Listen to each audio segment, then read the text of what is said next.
Subscribe कीजिए steno express को और बेल आइकॉन को दबाइए, क्योंकि यहाँ पे मिलता है आपको रेगुलर डिक्टेशंस। हेलो दोस्तों, कैसे हैं आप सब। स्वागत है आपका अपने यूट्यूब चैनल स्टेनो एक्सप्रेस में। आज हम लोग रामधारी गुप्ता खंड 2 की सीरीज को जारी रखेंगे, जो कि हम लोग लगातार 120 शब्द प्रति मिनट की गति से लिखते आ रहे हैं।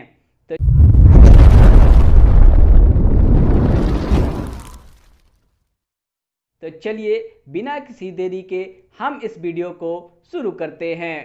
तो डिक्टेशन स्टार्ट होगा 5 सेकेंड बाद। 5, 4, 3, 2, 1. स्टार्ट। आइए आज हम अपने विचारों को उस दिन तक ले जाएं जब हमने गणराज्य की घोषणा की थी। अपनी विकास की योजनाओं के संबंध में हमने वास्तव में काफ़ी प्रगति की है, परंतु क्या हम भारत के सब नागरिकों को दरिद्रता, अभाव तथा कष्ट से मुक्त करा पाए हैं? प्रकृति की शक्तियों को अपने अधीन करने और जनता के कल्याण के लिए उन्हें नियंत्रण में लाने की दिशा में भी हम आगे बढ़े हैं, किंतु हम यह नहीं भूल सकते कि कुछ महीने ही हुए हमें भारत के उत्तर पूर्वी प्रदेशों में भयानक बाढ़ का सामना करना पड़ा था, जिसके कारण यातायात के साधन छिन्न भिन्न हो गए और वहां की जनता को भारी हानि उठानी पड़ी। निस्संदेह साक्षरता, प्रसार और रोगों के निराकरण के महत्वपूर्ण उपाय भी हमने सोचे हैं। यद्यपि अभी भी देश के बहुत से भागों में निरक्षरता और बीमारी पर्याप्त मात्रा में दिखाई देती है। जन कल्याण की योजनाओं को हम बराबर आगे बढ़ाते रहेंगे, यह हमारा दृढ़ संकल्प है, इसमें संदेह नहीं किया जा सकता। इन योजनाओं के पूरे होने के संबंध में जो प्रयास अब तक किया गया है, उससे भी हमें असंतुष्ट नहीं होना चाहिए। फिर भी जो कुछ अब तक किया जा सका है, यदि वह बहुत चमत्कारी नहीं दिखता, तो उसका कारण यह है कि अभी निर्माण कार्य जारी है और समाप्त नहीं हुआ है। राष्ट्र के निर्माण में समय की आवश्यकता होती है।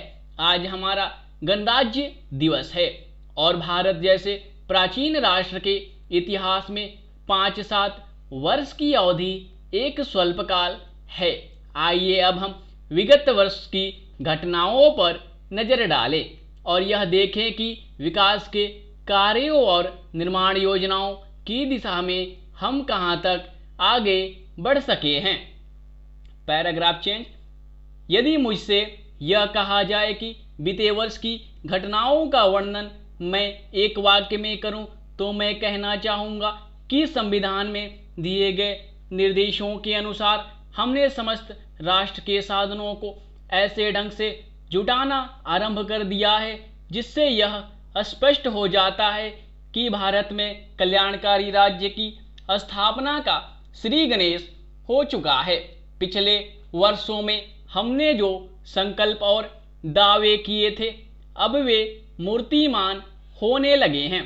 इसलिए अब यह समझना कठिन नहीं है कि राष्ट्र किधर जा रहा है और आगामी 10 या 15 वर्षों में हम किस स्थिति में होंगे। महान नदी घाटी योजनाओं पर कार्य बराबर जारी है। इनमें से एक योजना भाखड़ा नंगल योजना से बहुमूल्य पानी और बिजली पंजाब, पेप्सू तथा राजस्थान के भागों को मिलने भी लग गई है। दामोदर घाटी योजना से कुछ समय हुआ बिजली प्राप्त होने लगी थी और हीराकुड, चंबल तथा दूसरी महान योजनाओं की भांति यह योजना भी यथेष्ट रूप से आगे बढ़ रही है। भाखड़ा नंगल योजना का प्रथम चरण समाप्त होने से अब यह स्पष्ट है कि इन महान योजनाओं के द्वारा देश में कितने महत्वपूर्ण परिवर्तन हो जाएंगे। You